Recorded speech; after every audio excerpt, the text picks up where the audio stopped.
Hallelujah. ದೇವರ ಪರಿಶುದ್ಧ ನಾಮಕ್ಕೆ ಸ್ತೋತ್ರವಾಗಲಿ. ಈ ದಿನ ನಾವು ಅಪೊಸ್ತಲರ ಕೃತ್ಯಗಳು ಅಧ್ಯಾಯ 17 ಹಾಗೂ 18 ಓದಿ ಧ್ಯಾನ ಮಾಡುವಂತರಾಗೋಣ. ಅಪೊಸ್ತಲರ ಕೃತ್ಯಗಳು ಅಧ್ಯಾಯ 17. ಮುಂದೆ ಅವರು ಮಾರ್ಗ ಹಿಡಿದು ಅಂಫಿಫೋಲಿ, ಅಪೊಲೋನ್ಯ ಎಂಬ ಊರುಗಳನ್ನು ದಾಟಿ ಥೆಸಲೋನಿಕಕ್ಕೆ ಬಂದರು. ಅಲ್ಲಿ ಯೆಹೂದ್ಯರದೊಂದು ಸಭಾಮಂದಿರವಿತ್ತು.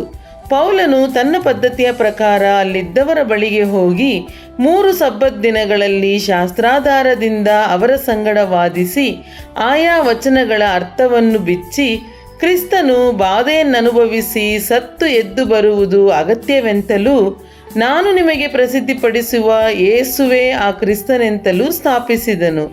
ಅವರಲ್ಲಿ ಕೆಲವರು ದೇವಭಕ್ತರಾದ ಗ್ರೀಕರಲ್ಲಿ ದೊಡ್ಡ ಗುಂಪು, ಪ್ರಮುಖ ಸ್ತ್ರೀಯರಲ್ಲಿ ಅನೇಕರು ಒಡಂಬಟ್ಟು ಪೌಲ ಸೀಲರನ್ನು ಸೇರಿಕೊಂಡರು. ಯಹೂದ್ಯರು ಹೊಟ್ಟೆ ಕಿಚ್ಚುಪಟ್ಟು ಪೇಟೆಯಲ್ಲಿ ತಿರುಗಾಡುವ ಕೆಲವು ಪೋಖರನ್ನು ಕರೆದುಕೊಂಡು ಬಂದು ಗುಂಪು ಕೂಡಿಸಿ ಊರಲ್ಲಿ ಗದ್ದಲ ಎಬ್ಬಿಸಿ ಪೌಲ ಸೀಲರನ್ನು ಪಟ್ಟಣದ ಸಭೆಯೆದುರಿಗೆ ತರಬೇಕೆಂದು ಅವರನ್ನು ಹುಡುಕುತ್ತಾ ಯಾಸೋನನ ಮನೆಯ ಮೇಲೆ ಬಿದ್ದರು. ಅವರು ಸಿಕ್ಕದೆ ಹೋದದ್ದರಿಂದ ಆ ಜನರು ಯಾಸೋನನನ್ನು ಕೆಲವು ಮಂದಿ ಸಹೋದರನನ್ನು ಊರಿನ ಅಧಿಕಾರಿಗಳ ಬಳಿಗೆ ಎಳೆಕೊಂಡು ಹೋಗಿ, ಲೋಕವನ್ನು ಅಲ್ಲಕಲ್ಲೋಲ ಮಾಡಿದ ಆ ಮನುಷ್ಯರು ಇಲ್ಲಿಗೂ ಬಂದಿದ್ದಾರೆ, ಯಾಸೋನನು ಅವರನ್ನು ಸೇರಿಸಿಕೊಂಡಿದ್ದಾನೆ, ಅವರೆಲ್ಲರೂ ಯೇಸುವೆಂಬ ಬೇರೊಬ್ಬ ಅರಸನು ಇದ್ದಾನೆಂದು ಹೇಳಿ ಚಕ್ರವರ್ತಿಯ ಆಜ್ಞೆಗಳಿಗೆ ವಿರುದ್ಧವಾಗಿ ನಡೆಯುತ್ತಾರೆ ಎಂದು ಕೂಗಿದರು. ಪಟ್ಟಣದವರು, ಪಟ್ಟಣದ ಅಧಿಕಾರಿಗಳು ಈ ಮಾತುಗಳನ್ನು ಕೇಳಿ ಕಳವಳಪಟ್ಟು ಯಾಸೋನ ಮೊದಲಾದವರಿಂದ ಹೊಣೆ ತೆಗೆದುಕೊಂಡ ಮೇಲೆ ಅವರನ್ನು ಬಿಟ್ಟರು. ಕೂಡಲೇ ಸಹೋದರರು ರಾತ್ರಿಯಲ್ಲಿ ಪೌಲ ಸೀಲರನ್ನು ಬೆರೋಯಕ್ಕೆ ಕಳುಹಿಸಿಬಿಟ್ಟರು. ಅವರು ಅಲ್ಲಿಗೆ ಸೇರಿ ಯಹೂದ್ಯರ ಸಭಾಮಂದಿರದೊಳಕ್ಕೆ ಹೋದರು. ಆ ಸಭೆಯವರು ಥೆಸಲೋನಿಕದವರಿಗಿಂತ ಸದ್ಗುಣದವಳರಾಗಿದ್ದು ದೇವರ ವಾಕ್ಯವನ್ನು ಶುದ್ಧ ಮನಸ್ಸಿನಿಂದ ಅಂಗೀಕರಿಸಿ, ಇವರು ಹೇಳುವ ಮಾತು ಹೌದೋ ಏನೋ ಎಂಬ ವಿಷಯದಲ್ಲಿ ಪ್ರತಿದಿನವೂ ಶಾಸ್ತ್ರಗ್ರಂಥಗಳನ್ನು ಶೋಧಿಸುತ್ತಿದ್ದರು. ಹೀಗಿರಲಾಗಿ ಅವರಲ್ಲಿ ಬಹಳ ಮಂದಿ ನಂಬಿದರು. ಅದಲ್ಲದೆ ಕುಲೀನರಾದ ಗ್ರೀಕ್ ಹೆಂಗಸರಲ್ಲಿಯೂ ಗಂಡಸರಲ್ಲಿಯೂ ಅನೇಕರು ನಂಬಿದರು. ಆದರೆ ಪೌಲನು ಬೆರೋಯದಲ್ಲಿಯೂ ದೇವರ ವಾಕ್ಯವನ್ನು ಪ್ರಸಿದ್ಧಪಡಿಸುತ್ತಾನೆಂಬ ವರ್ತಮಾನವು ಥೆಸಲೋನಿಕದ ಯಹೂದ್ಯರಿಗೆ ತಿಳಿದು ಬಂದಾಗ ಅವರು ಅಲ್ಲಿಗೂ ಬಂದು ಜನರ ಗುಂಪುಗಳನ್ನು ರೇಗಿಸಿ ಕಲಕಿದರು. ಕೂಡಲೇ ಸಹೋದರರು ಪೌಲನನ್ನು ಸಮುದ್ರದ ತನಕ ಹೋಗುವುದಕ್ಕೆ ಕಳುಹಿಸಿಕೊಟ್ಟರು. ಆದರೆ ಸೀಲನು ತಿಮೋಥೆಯನು ಅಲ್ಲೇ ನಿಂತರು. ಪೌಲನನ್ನು ಸಾಗ ಕಳುಹಿಸಿದವರು ಅವನನ್ನು ಅಥೇನೆಯವರೆಗೂ ಕರೆದುಕೊಂಡು ಹೋಗಿ ಸೀಲನನ್ನು ತಿಮೋಥೆಯನನ್ನು ಕೂಡಿದ ಮಟ್ಟಿಗೆ ಬೇಗ ನನ್ನ ಬಳಿಗೆ ಬರಹೇಳಿರಿ ಎಂದು ಅಪ್ಪಣೆಯನ್ನು ಅವನಿಂದ ಹೊಂದಿ ಹೊರಟು ಬಂದರು. ಪೌಲನು ಅವರಿಗೋಸ್ಕರ ಅಥೇನೆಯಲ್ಲಿ ಕಾದುಕೊಂಡಿರುವಾಗ ಆ ಪಟ್ಟಣದಲ್ಲಿ ಎಲ್ಲೆಲ್ಲಿಯೂ ವಿಗ್ರಹಗಳೇ ಇರುವುದನ್ನು ನೋಡಿ ಅವನ ಮನಸ್ಸು ಅವನೊಳಗೆ ಕುದಿಯಿತು. ಆದದರಿಂದ ಅವನು ಸಭಾಮಂದಿರದಲ್ಲಿ ಯಹೂದ್ಯರ ಮತ್ತು ಯಹೂದ್ಯ ಮತಾವಲಂಬಿಗಳ ಸಂಗಡಲೂ ಪ್ರತಿದಿನ ಪೇಟೆಯಲ್ಲಿ ಕಂಡುಬಂದವರ ಸಂಗಡಲೂ ವಾದಿಸಿದನು. ಇದಲ್ಲದೆ ಎಪಿಕೂರಿಯರು, ಸ್ತೋಯಿಕರು ಎಂಬ ತತ್ವವಿಚಾರಕರಲ್ಲಿ ಕೆಲವರು ಅವನ ಸಂಗಡ ಚರ್ಚೆ ಮಾಡಿದರು.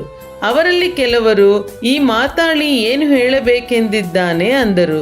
ಅವನು ಯೇಸುವಿನ ವಿಷಯವಾಗಿಯೂ ಸತ್ತವರು ಎದ್ದು ಬರುವರೆಂಬುವ ವಿಷಯವಾಗಿಯೂ ಸಾರುತ್ತಿದ್ದರಿಂದ ಇವನು ಅನ್ಯದೇಶದ ದೈವಗಳನ್ನು ಪ್ರಸಿದ್ಧಿಪಡಿಸುವವನಾಗಿ ತೋರುತ್ತಾನೆಂದು ಬೇರೆ ಕೆಲವರು ಹೇಳಿದರು. ಅವರು ಅವನನ್ನು ಹಿಡಿದು ಅರಿಯೋಪಾಗಕ್ಕೆ ಕರೆದುಕೊಂಡು ಹೋಗಿ, ನೀನು ಹೇಳುವ ಈ ನೂತನ ತರವಾದ ಉಪದೇಶವನ್ನು ನಾವು ತಿಳಿಯಬಹುದೇ? ಅಪೂರ್ವವಾದ ಸಂಗತಿಗಳನ್ನು ನಮಗೆ ಶ್ರುತಪಡಿಸುತ್ತೀಯಲ್ಲ. ಆದ ಕಾರಣ ಅವೇನಿದ್ದಾವು ತಿಳಿಯಬೇಕೆಂದು ನಮಗೆ ಅಪೇಕ್ಷೆ ಇದೆ ಅಂದರು. ಅಥೇನೆಯರು, ಅಲ್ಲಿ ವಾಸವಾಗಿದ್ದ ಪರಸ್ಥಳದವರು ಹೊಸ ಹೊಸ ಸಂಗತಿಗಳನ್ನು ಹೇಳುವುದಕ್ಕೂ ಕೇಳುವುದಕ್ಕೂ ಹೊರತು ಬೇರೆ ಯಾವುದಕ್ಕೂ ಸಮಯ ಕೊಡುತ್ತಿರಲಿಲ್ಲ. ಪೌಲನು ಅರಿಯೋಪಾಗದ ಮಧ್ಯದಲ್ಲಿ ನಿಂತುಕೊಂಡು ಹೇಳಿದ್ದೇನೆಂದರೆ, ಅಥೇನೆಯ ಜನರೇ, ನೀವು ಎಲ್ಲದರಲ್ಲೂ ಅತಿ ಭಕ್ತಿವಂತರೆಂದು ನನಗೆ ತೋರುತ್ತದೆ. ನಾನು ನಿಮ್ಮ ಪಟ್ಟಣದಲ್ಲಿ ತಿರುಗಾಡುತ್ತಾ ನೀವು ಪೂಜಿಸುವ ದೇವತಾ ಪ್ರತಿಮೆಗಳನ್ನು ಚೆನ್ನಾಗಿ ನೋಡುತ್ತಾ ಇದ್ದಾಗ ಒಂದು ಬಲಿಪೀಠವು ನನ್ನ ಕಣ್ಣಿಗೆ ಬಿತ್ತು, ಅದರ ಮೇಲೆ ತಿಳಿಯದ ದೇವರಿಗೆ ಎಂದು ಬರೆದಿತ್ತು. ಆದ ಕಾರಣ ನೀವು ಯಾವುದನ್ನು ತಿಳಿಯದೆ ಪೂಜಿಸುತ್ತೀರೋ ಅದನ್ನೇ ನಿಮಗೆ ತಿಳಿಯಪಡಿಸುತ್ತೇನೆ, ಕೇಳಿರಿ. ಜಗತ್ತನ್ನು ಅದರಲ್ಲಿರುವ ಎಲ್ಲ ವಸ್ತುಗಳನ್ನು ಉಂಟು ಮಾಡಿದ ದೇವರು ಭೂಮ್ಯಾಕಾಶಗಳ ಒಡೆಯನಾಗಿರುವುದರಿಂದ ಆತನು ಕೈಯಿಂದ ಕಟ್ಟಿರುವ ಗುಡಿಗಳಲ್ಲಿ ವಾಸ ಮಾಡುವವನಲ್ಲ. ತಾನೇ ಎಲ್ಲರಿಗೂ ಜೀವಶ್ವಾಸ ಮುಂತಾದವೆಲ್ಲವನ್ನು ಕೊಡುವವನಾಗಿರಲಾಗಿ ಕೊರತೆ ಇದ್ದವನಂತೆ ಮನುಷ್ಯರ ಕೈಗಳಿಂದ ಸೇವೆ ಹೊಂದುವವನೂ ಅಲ್ಲ. ಆತನು ಒಬ್ಬನಿಂದಲೇ ಎಲ್ಲ ಜನಾಂಗದವರನ್ನು ಹುಟ್ಟಿಸಿ ಅವರವರು ಇರತಕ್ಕ ಕಾಲಗಳನ್ನು ಅವರವರ ನಿವಾಸಗಳ ಮೇರೆಗಳನ್ನು ನಿಷ್ಕರ್ಷಿಸಿ ಭೂಮಂಡಲದಲ್ಲೆಲ್ಲ ವಾಸ ಮಾಡಿ, ಒಂದು ವೇಳೆ ಅವರು ತಡವಾಡಿ ಕಂಡುಕೊಂಡಾರೇನೋ ಎಂದು ತನ್ನನ್ನು ಹುಡುಕುವವರನ್ನಾಗಿ ಮಾಡಿದನು.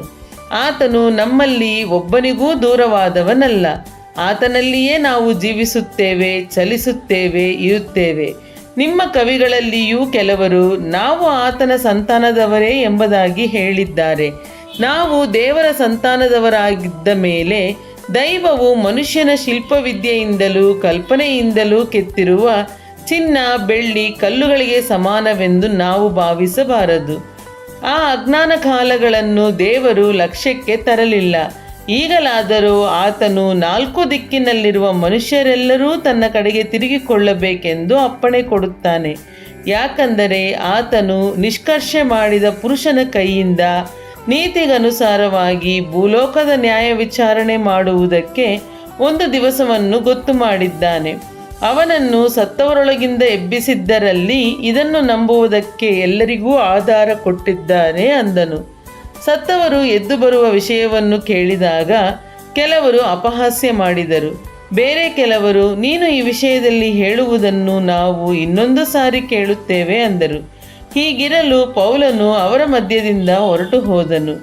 ಕೆಲವರು ಅವನನ್ನು ಅಂಟಿಕೊಂಡು ನಂಬಿದರು. ನಂಬಿದವರಲ್ಲಿ ಅರಿಯೋಪಾಗದ ಸಭೆಯವನಾದ ದಿಯೋನಿಸ್ಯನು, ದಾಮರಿ ಎಂಬಾಕೆಯೂ ಇನ್ನೂ ಕೆಲವರು ಇದ್ದರು. ಅಪೋಸ್ತಲರ ಕೃತ್ಯಗಳು ಅಧ್ಯಾಯ 18. ಇದಾದ ಮೇಲೆ ಪೌಲನು ಅಥೇನೆಯನ್ನು ಬಿಟ್ಟು ಕೊರಿಂಥಕ್ಕೆ ಹೋದನು. ಪೊಂತದಲ್ಲಿ ಹುಟ್ಟಿದ ಅಕ್ವಿಲನೆಂಬ ಒಬ್ಬ ಯಹೂದ್ಯನನ್ನು ಅಲ್ಲಿ ಕಂಡನು.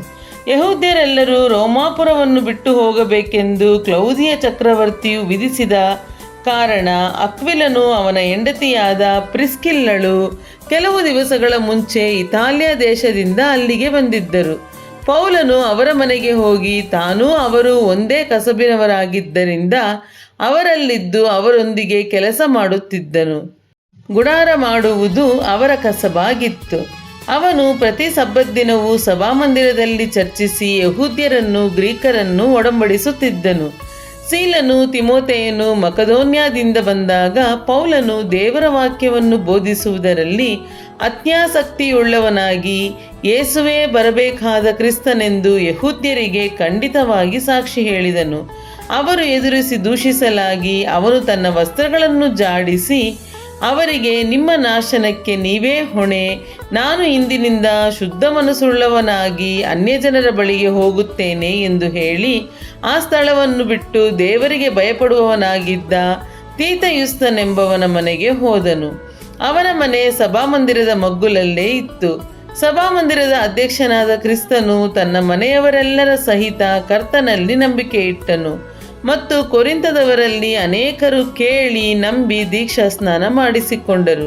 ಇದಲ್ಲದೆ ಕರ್ತನು ರಾತ್ರಿ ಕಾಲದಲ್ಲಿ ಪೌಲನಿಗೆ ದರ್ಶನ ಕೊಟ್ಟು, ನೀನು ಹೆದರಬೇಡ, ಸುಮ್ಮನಿರದೆ ಮಾತಾಡುತ್ತಲೇ ಇರು, ನಾನೇ ನಿನ್ನೊಂದಿಗಿದ್ದೇನೆ, ಯಾರೂ ನಿನ್ನ ಮೇಲೆ ಬಿದ್ದು ಕೇಡು ಮಾಡುವುದಿಲ್ಲ.